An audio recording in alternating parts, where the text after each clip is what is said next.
This is the X-Zone Broadcast Network, broadcasting worldwide on broadcast affiliates and satellite program providers, including CNN Broadcast Network, Sirius Satellite Network, Star Media, Good News Radio Network, Angel Broadcast Network, Wiki Broadcast Network, and WPBN TV. For more information on the X-Zone Broadcast Network, visit us at www.xzbn.net.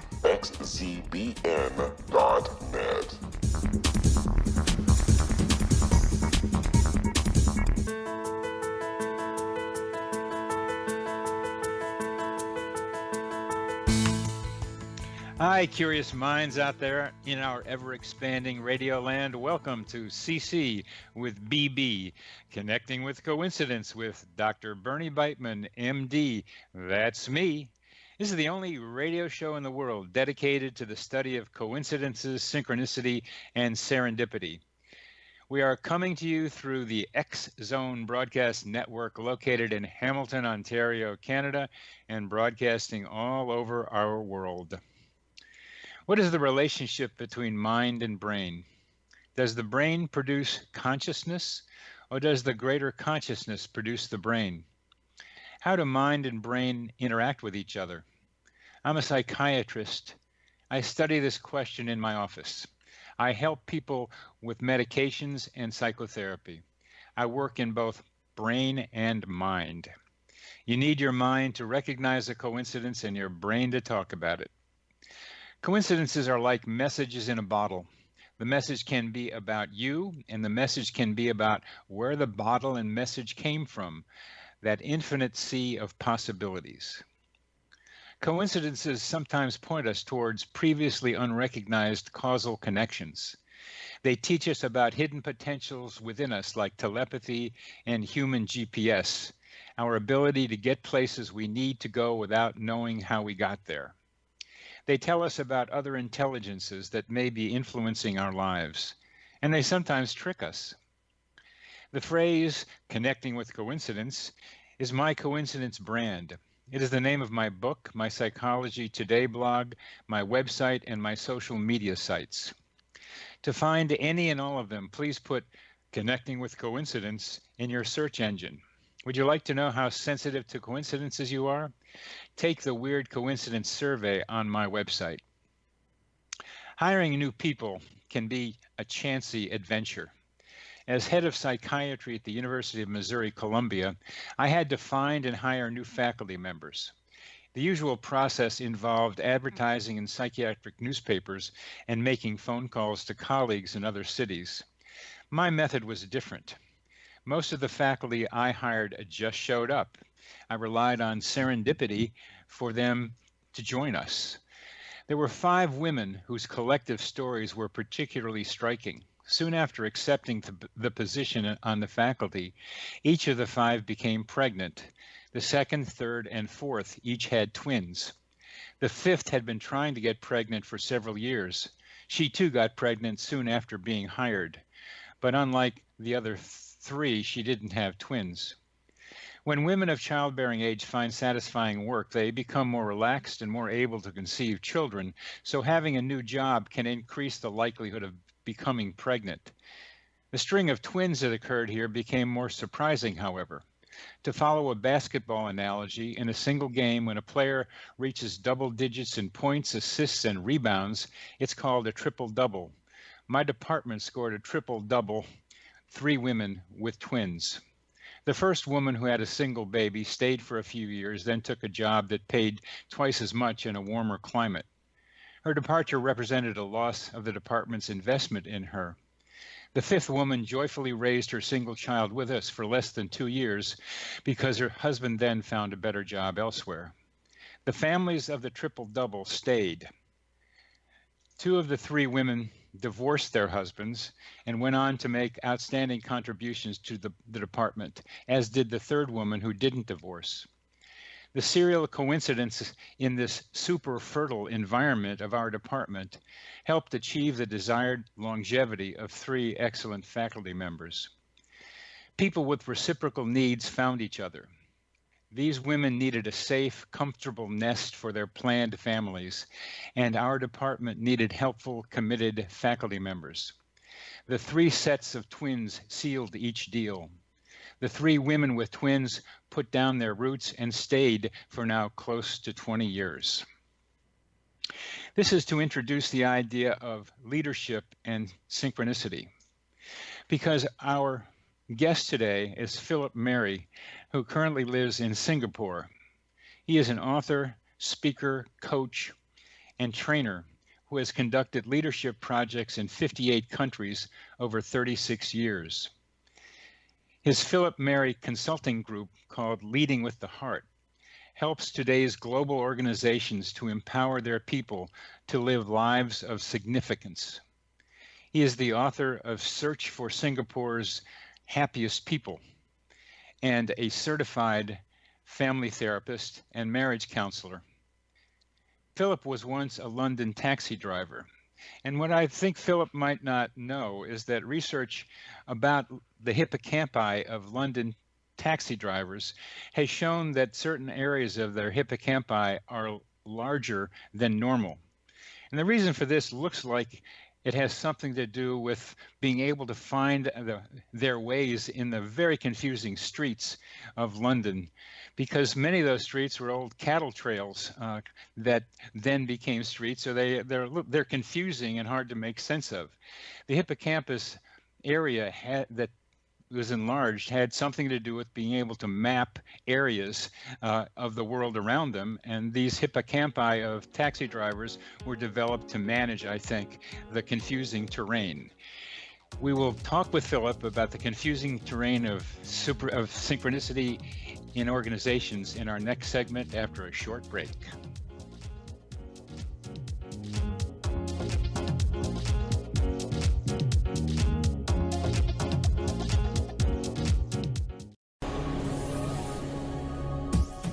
This is the X-Zone Broadcast Network, broadcasting worldwide on broadcast affiliates and satellite program providers, including CNN Broadcast Network, Sirius Satellite Network, Star Media, Good News Radio Network, Angel Broadcast Network, Wiki Broadcast Network, and WPBN TV. For more information on the X-Zone Broadcast Network, visit us at www.xzbn.net.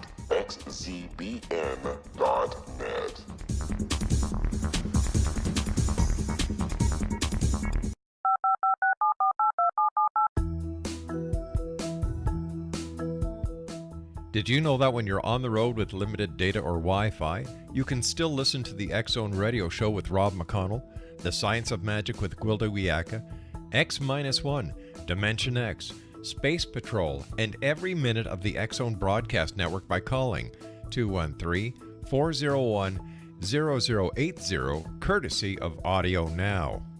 No smartphone, app, or internet needed. It saves your data plan, and it's free if you have unlimited minutes. Call 213-401-0080 to listen on any phone, anytime, anywhere. Remember 213-401-0080 for the best of the paranormal, parapsychology, and sci-fi radio programming anywhere, 24/7, 365.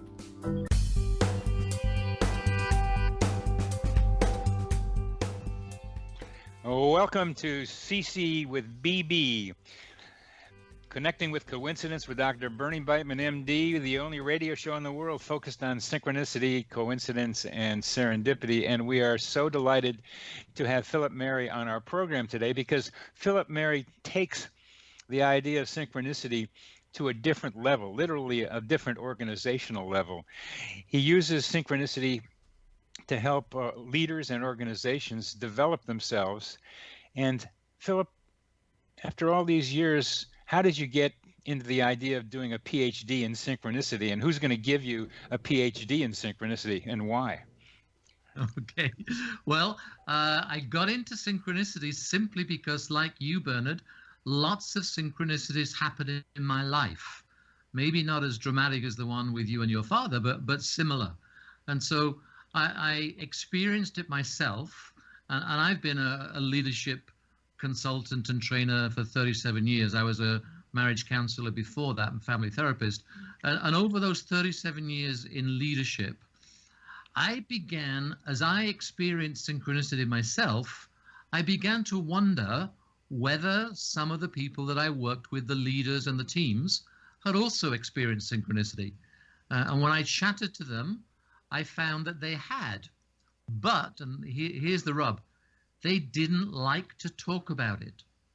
And so I then began to research, the leadership literature, and there is very little written on synchronicity in the leadership field. And so I thought, number one, I'm committed to explore this personally, but I want to actually look at what it's all about as to why we don't see more of synchronicity in the leadership field. So that's how I got into it. Joseph Jaworski wrote a book about leadership and synchronicity. I'm sure you've seen that, or have you? That was one of the books that really got me going. Yeah, and yeah. I actually am in correspondence with Joseph, and he's been very supportive of the PhD. And he and we're going to do look at how we grow together with the research that I've done and the tremendous book. He wrote a second book called Source, and Synchronicity, the first book, and then the second book, Source, I think are two definitive books on leadership in organizations. And I in that book, just parenthetically, in the first one, that's the only one I've seen, there wasn't as much about synchronicity as I thought there would be, as the title suggested, but it certainly was scattered around in there. And I'm assuming that since that book and you're talking with him, he too is seeing more synchronicity activity in organizations like as you are. I think he is. Now, it's interesting you say you didn't see much synchronicity. I think the whole book is about synchronicity, in the sense that it was a life story guided by synchronicity. Now, that doesn't mean that synchronicity happened on every page, but 4 or 5 or maybe more times in his life story in the book, synchronistic things happened to him that guided him in the way that he was supposed to go. So to me, it's about a life story and a leadership life story that is prompted by synchronicity or nudged by synchronicity, as some people that's a good way of thinking about it. I read it maybe 5 or 6 years ago, and I can look at it a little differently. My favorite story in there is when he was walking down, when he was in an airport and he saw a woman and said, "Are you married?" And I think her name was Mavis, and now they're married. And that is striking. It's that ability to pick up something about someone else and act on it. That is a coincidence prototype that I read in lots of other places. It was very dramatic the way Joseph wrote about that. And you're absolutely right. And the interesting thing about that, Bernard, is that it's also guided by intuition. So he was actually on an escalator going one way and she was going the other. And as they passed each other, he had this feeling as their eyes met. And he was with his son actually at the time. And so he dropped his bag and said to his son, "Look after that." And they raced to the place where she was actually getting on another flight. And they just hit it off. She had the same feeling as he had. So to me, that's the story of how intuition and synchronicity are so intertwined. Oh, they are. I think synchronicity experiences are making us have to develop our intuitive capacities in a better way, in more refined ways, to know which internal voices we should be responding to and which ones we should ignore. Yeah. Well, so after that wonderful aside, tell us what some of the things that the leaders you talk with told you. And first, I'm guessing the reason they didn't want to talk about it is because they thought they might be seen as crazy. Well, absolutely spot on. I mean, that's my summation, that they thought they were crazy. Now, first of all, I actually studied 2 groups. So when I began the PhD, I said I need a group interview with a group of people talking about it, and then individual interviews. And the first group I looked at was a group of international women working for an aid agency in Ethiopia. And they looked at the factors that facilitate synchronicity. So that was my initial thought, to say, if I can get some insight into what it is that causes synchronicity, then that would be a good PhD. Did I understand you correctly that there's a group trying to look at the methods by which synchronicity can be increased? Yeah, this was a leadership program. It's a women's leadership program. And as part of my 9-month program, my wife and I ran this program with them on women's leadership. And in one of the modules, I was looking for a group to study for my PhD. And these women had actually done and talked about some very interesting findings that they'd had. So I said, why don't I research using this group? And so in the last just to be specific, I find this so intriguing that before you knew it, these women were gathering together to look at synchronicity and other things in organizations. No. Okay. It was a women's leadership program that my wife and I were conducting for this agency. And as it was a 12-month program, so one 5-day module first and then a 4-day module at the end. And we got talking to them. They knew I was doing synchronicity for my PhD. And then when I thought about, now, which group do I look at to study or research synchronicity, it occurred to me that the women were a perfect group. And so I got them together and said, what are all of them experience synchronicity? There's a group of 18 women.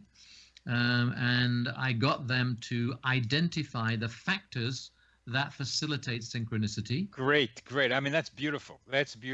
I want to know more about what you found there as you see fit to tell us. Well, let me tell you the whole story, because then what happened, because that's what I was just going to study. What are the factors that facilitate synchronicity? Okay. But they got into, in their answers, they got into so many things around the definition of synchronicity, the process of synchronicity, what synchronicity was all about, that when I came to the second part of my research, my second group, which was a group of 7 individual leaders, I expanded the research to look at the whole gamut of synchronicity in terms of definition, process, facilitation, how it happens. And I focused on the stories of synchronicity with 7 individual leaders. And what you asked me, Bernard, what I found about why they don't talk about it, they were scared of looking stupid in the eyes of their colleagues. And the more I researched this, both talking to them and also the variety of people who've written about quantum physics, about spirituality and leadership, etc., what I found was that the Newtonian mindset, you know, the Isaac Newton mindset, the mechanistic mindset, that is the linear mindset, that is A plus 1 plus 2 equals 3, etc. That was the mindset and the paradigm in both leadership university degrees and in leadership corporations. And so people are afraid of speaking out about any way that they make decisions which are different to the logical, rational way. Got you. Yes. A quick story about that. One CEO I interviewed in Thailand, he said, "Philip, can I talk to you privately?" I said, "Yeah, sure." He said, "I make all my decisions using my intuition, but please don't tell my staff." Because they would think that he's not such a good leader if he uses things like synchronicity, like intuition, like coincidence to help him in his leadership decision making. The more complex the decision-making process, I think, the more good leaders must rely on intuition and related ideas. Well, and that's absolutely true, you see, because I only studied 18 women leaders, international leaders, and then 7 individual leaders. All of them said exactly the same thing. A lot of the decisions I make, they say, are made with my heart, with my intuition, and are guided by synchronicity. And they said that's why they are so good. So what I'm doing, and you know, I've just finished after 8 years of doing my PhD. Wow. It's a long trip for a variety of reasons, which I may go into. But what I'm now doing is saying to people and pushing at an open door, actually, in some cases, how do we now begin to validate the use of intuition, the use of heart-based decisions, and the use of synchronicity-based decisions in the organizational context? That's great. That's great. That's great. What I'm surprised about is that these leaders also included synchronicity in addition to intuition in their decision, in their understanding of their decision making. That's the new idea to me. Intuition has a lot of different meanings, but synchronicity gets a little bit more precise. And here they were able to label it and tell you about it. I find that wonderfully astounding. Yeah, they were pretty open. I mean, the interesting thing, and I'm sure, Bernard, you found this very strongly in your wonderful research, is that once people are behind closed doors, they really want to spill the beans. They do. How they really live their life, how they really operate as a leader. And the thing that keeps synchronicity going, again, masses of research around all sorts of people that I'm sure you've read, but the thing that keeps synchronicity going against all the skeptics is the story. And when you tell the story, so I began with these leaders, getting them to tell their stories. I mean, one story for me, for example, I was making a decision about getting married, you know, and I was 40, so I got married late in my life because I was waiting for the one. And I went to a personal growth seminar where the songs of John Denver were played, you know, the deeper spiritual songs of John Denver. And that really helped me decide, yeah, I'm going to get married to this particular woman. And it pushed me over the edge to make that decision. And on a Friday evening here in Singapore, I was saying, you know, I like to say thank you to John Denver. How the heck do I do that? We're going to answer that question in our next segment, Philip. Okay. How to say thank you to John Denver, and we will be back after a short break.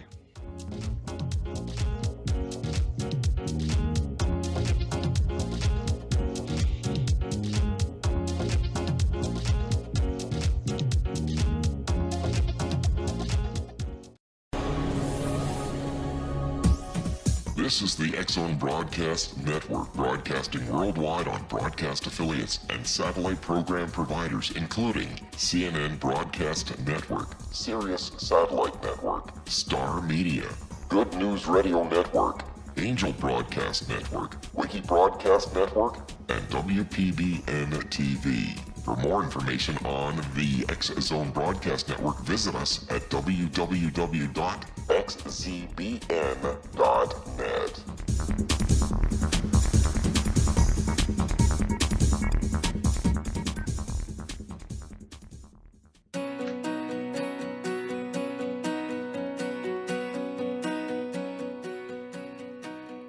Welcome back to CC with BB with our guest today, Philip Mary, an organization consultant very much interested in studying and using synchronicity in organizational leadership.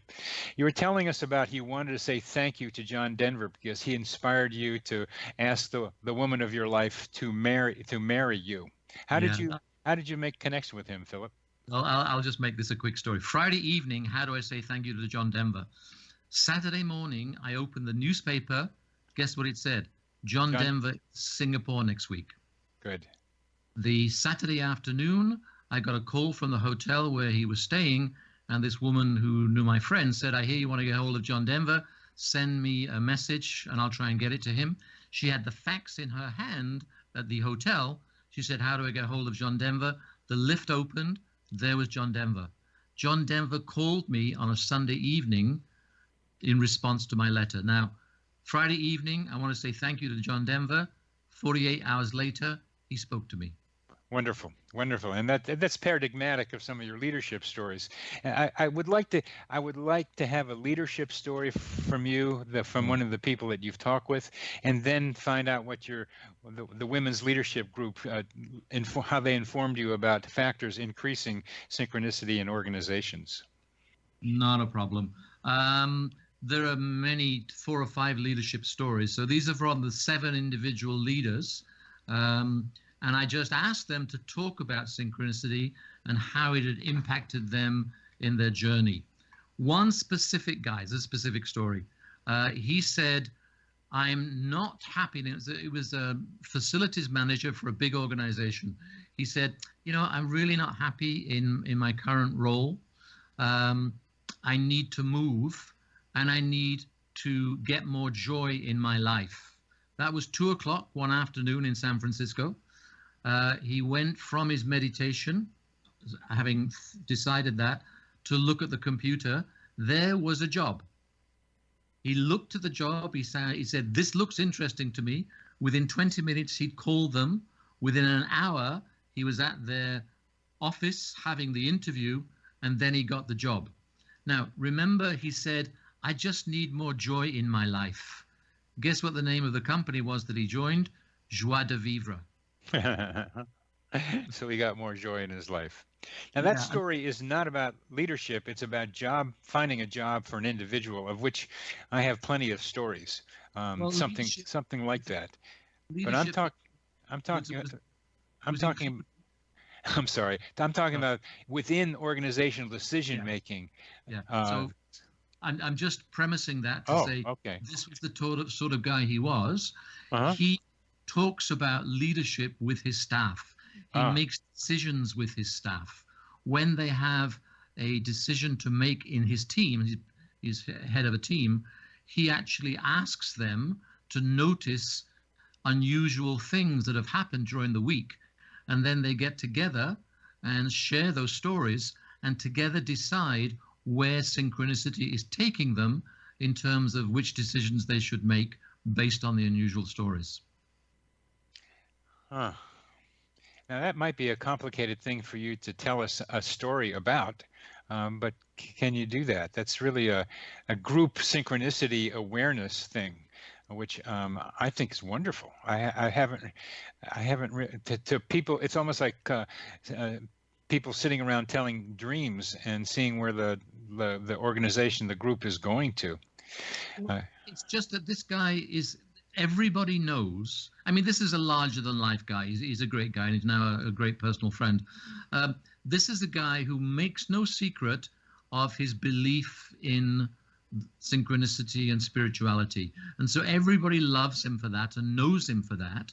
And so when he says to them, we have a decision to make, they are comfortable to follow his lead in terms of sharing stories to help them make a decision. So I don't have a specific story that enabled to happen, but it actually is the way that he operates as a leader, and people accept him as a leader because of that. That's great. I would have liked to have done that when I was head of psychiatry, but I didn't have the tools to be able to do it then. That's so inspiring. I have another dramatic one if you'd like, Bernard. Is it organizational? Yes, they're all from the leaders that I. Please do. This guy was interested in launching a product. He's an entrepreneur, serial entrepreneur, and he had a product that he wanted to launch but couldn't find financial backers. He went to an Asian country, I can't tell you which one, and took advice about how you get in touch with answers from beyond, as he liked to call it.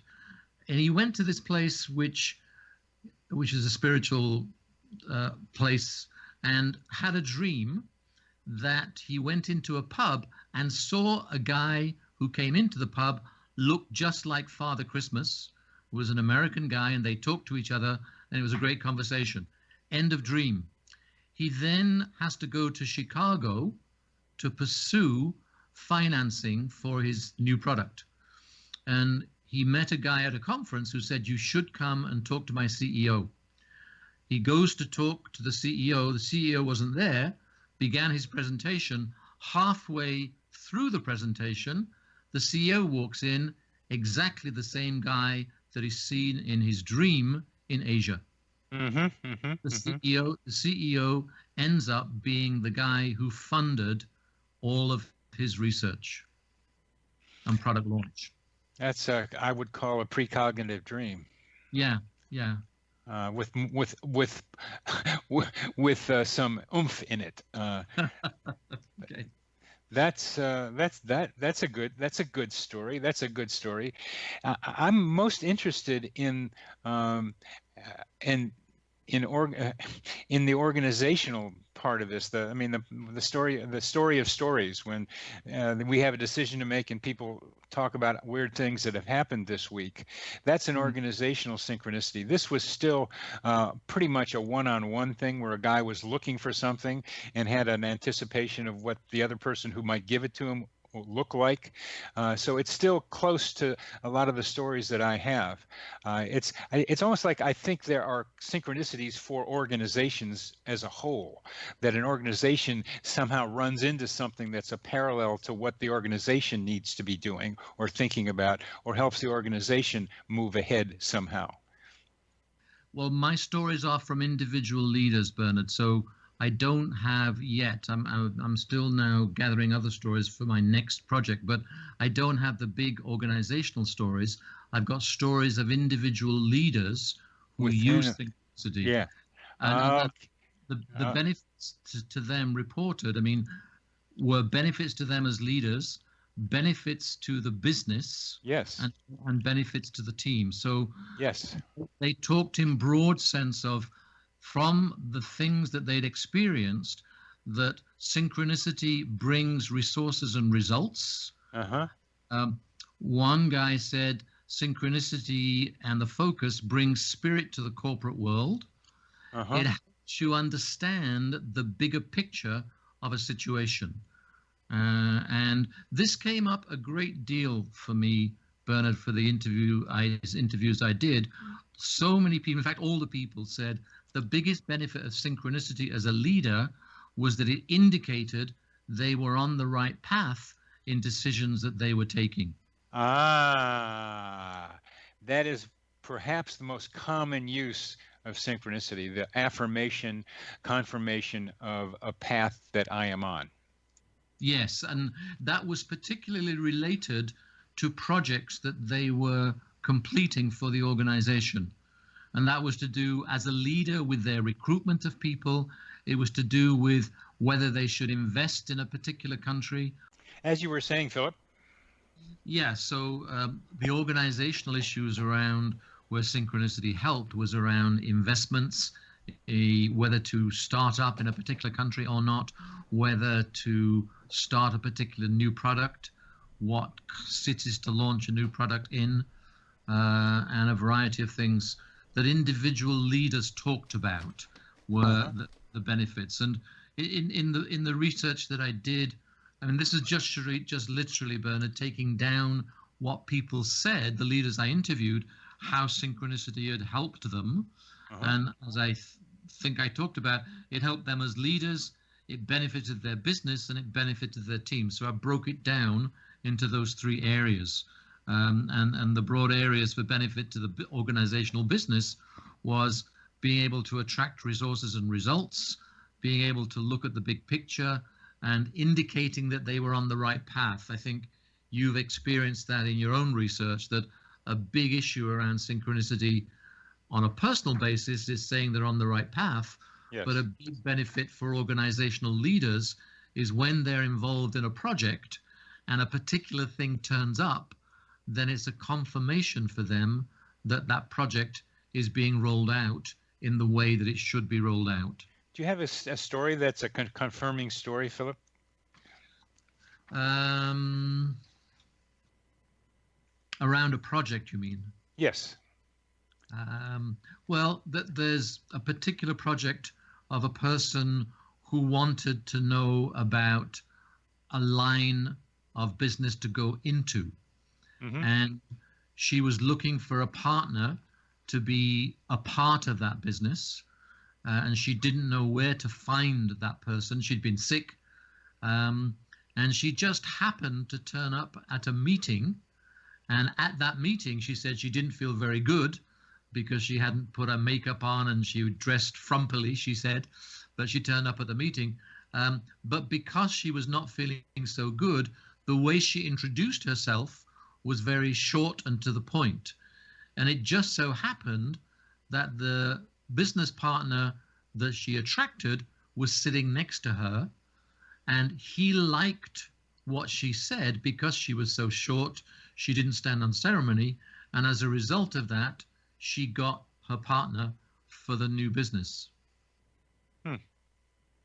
Nice.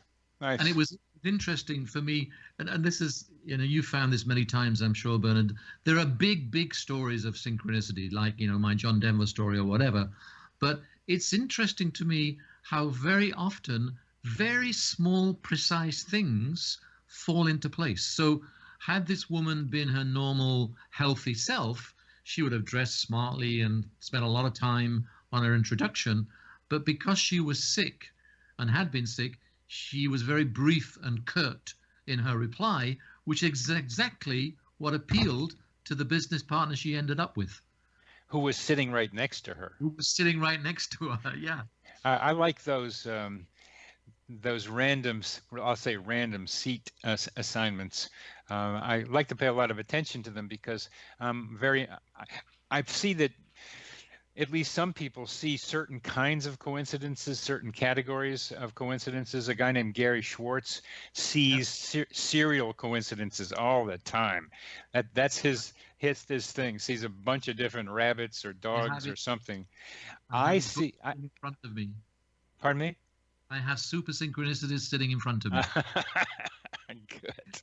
The other story that may help, Bernard, I mean, again, it's a personal story, but I was growing and developing organizationally the whole focus on happiness and stress. Because I knew that was a project that a lot of my leaders here in Asia needed.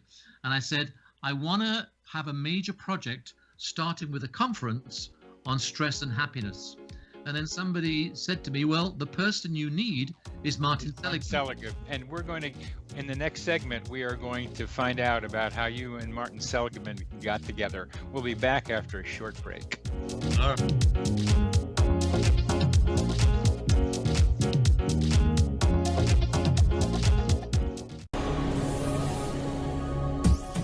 This is the X-Zone Broadcast Network, broadcasting worldwide on broadcast affiliates and satellite program providers, including CNN Broadcast Network, Sirius Satellite Network, Star Media, Good News Radio Network, Angel Broadcast Network, Wiki Broadcast Network, and WPBN TV. For more information on the X-Zone Broadcast Network, visit us at www.xzbn.net.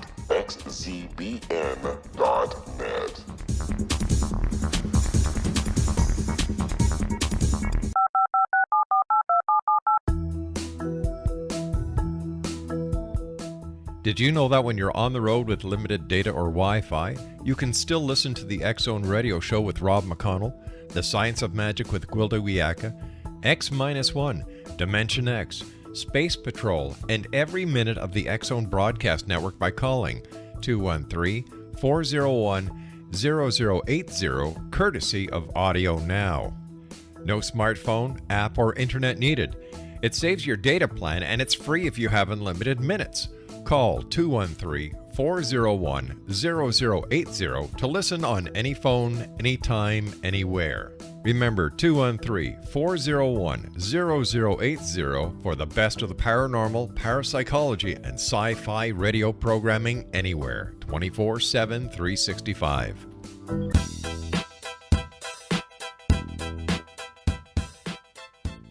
Welcome back to CC with BB. Our guest today, Philip Mary, and we are merrily wandering around in the synchronicity vault of his mind and organizations. This is great.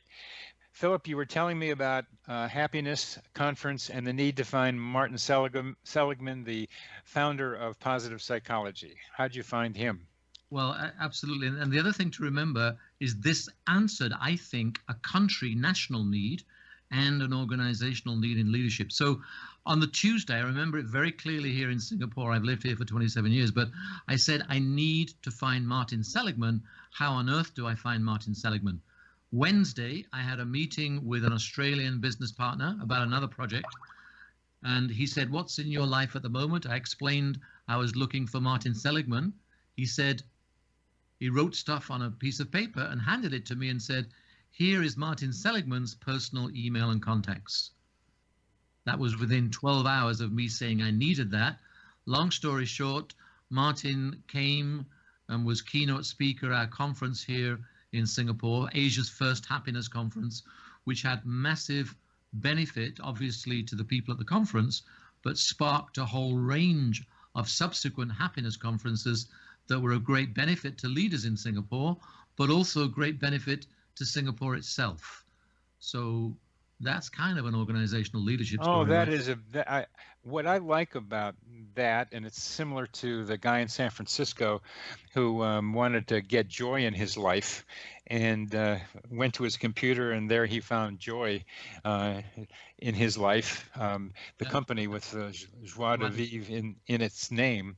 And here you put out a need, and rather than showing it up on a computer, which there are lots of stories of computers feeding information just when people need them, here you were able to have someone you were meeting be a live conveyor of information.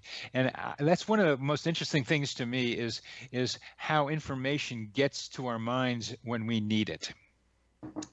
Well, you see, I've gone on, I mean, I'm studying, although I've finished my PhD now, I'm still studying this because I'm using it in my work. And I don't know if you know the work of Raymond Bradley. No.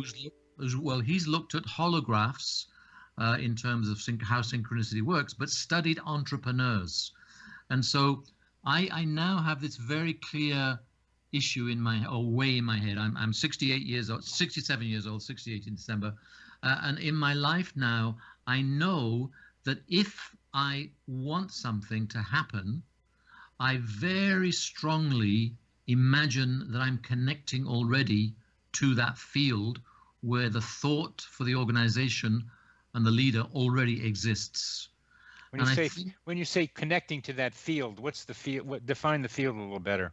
Well, I know from my study of quantum physics that the idea or the thought of what I'm trying to manifest either in my life or in my organization, it already exists.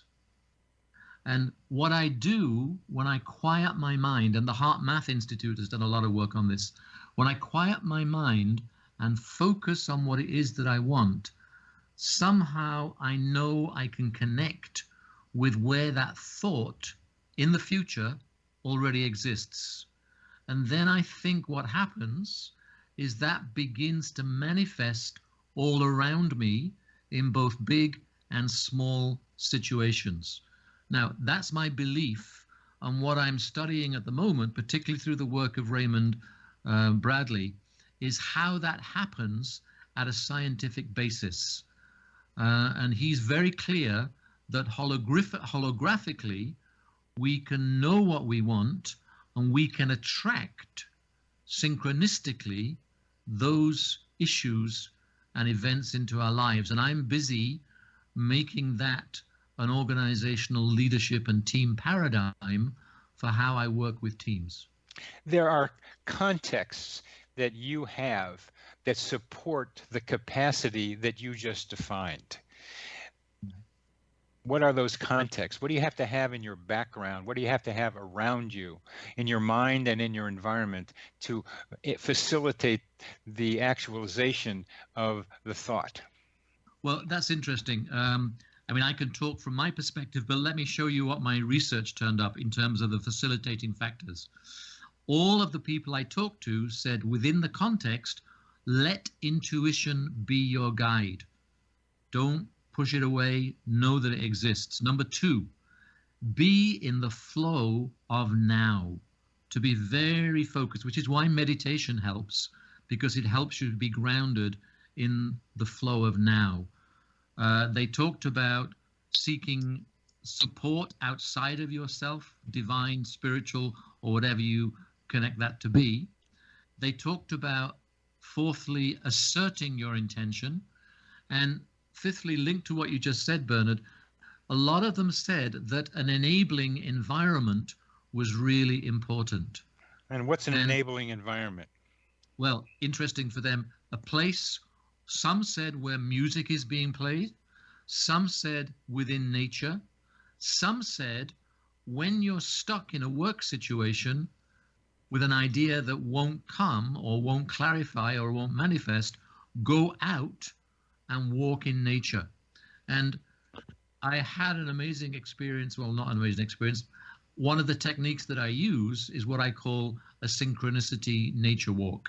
I was in the mountains of Bhutan doing a team program for an organization that was closing down.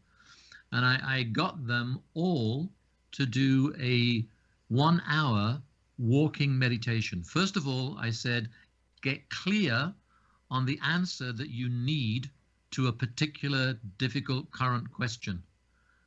And really get that clear, and then go out into nature. And this was beautiful, by a lake, by a river. We were camping for this seminar. And they literally all went out for an hour, didn't speak to anybody, and came back and shared the very clear answers that the environment, the natural environment had given them. Having said that, I've had the same results when people do a meditation walk in a city. So it's as if, Bernard, and again, I'm saying this to you, you know this already, you're the master of this, but I think that once we are clear, and I think what I've noticed, that if we are clear on a vision or a goal, which is, number one, of benefit to humanity, and number two, is somehow connected with your authentic self, the thing that you think you are supposed to be doing in this world, synchronicity seems to happen more strongly. And then the third thing, as you mentioned, enabling environment, and I'll ask me another question, was that Bradley has found that these entrepreneurs are helped if their entrepreneurial team, their organizational team, does not have any conflict. He calls it where there is love, appreciation, and respect, that amplifies the signal, he says, which comes from source holographically. And if there is fear, anger, and resentment, that blocks the flow of synchronicity, the flow of intuition. So I'm busily exploring those types of things in the organizational work that I do. That is wonderfully clear, Philip. And I want to be able to think about what you just said. They're close to what I know, different words. One of the things I am now working on is the idea of synchronicity or synchronicity awareness or coincidence awareness as a path to spiritual development. And what you've just described is the role of meditation in that path. I don't mean to say it's the only path, but I mean it's getting away from just sitting by yourself, but interacting with the world as well as sitting by yourself, to be able to interact with the world with your authentic self and being in the flow of now. You know something, I don't know if you know much about the work of heart math. I do. I know something about it, yes. So I work with, I'm certified to run their programs, but they are a wonderful organization because their heart math breathing technique is amazing because it puts you into meditation with your eyes open and in the present moment. Wow. So what I love about what we're trying to develop here is you've no need to go to a monastery, you've no need to go away on a holiday to get clear. When you are as a leader in a team and you're in conflict with somebody, right there and then, if you do the heart math breathing techniques, and they've got some wonderful range of techniques, as you are having the conflict, you begin to do heart breathing, and that enables you to become what they call coherent, which allows the situation you're in to resolve. Now, I'm still trying to link all of that to synchronicity. But I do believe that we all as human beings somehow have this capacity to connect with a source which is separate from us, but also part of us, that enables miracles to happen. Oh, yeah. I agree with that. I'm calling that source not something in the universe, but something that's around us, the psychosphere, our mental atmosphere. And in there is all kinds of potentials that connect us with ideas and people and feelings that we can do something with, and coincidence is one of the things we can do something with. We're coming to the end of our program, Philip, and Can I give you a phrase, Bernard? It's quickly on my mind synchronistically. When you talk to Joe Jaworski, one of the most brilliant phrases he ever used was this: the role of the leader is to set the stage in organizations where miracles, synchronistic in nature, are more likely to happen. That's what he said is the role of the leader. Thank you very, very much, Philip. I look forward to talking with you again.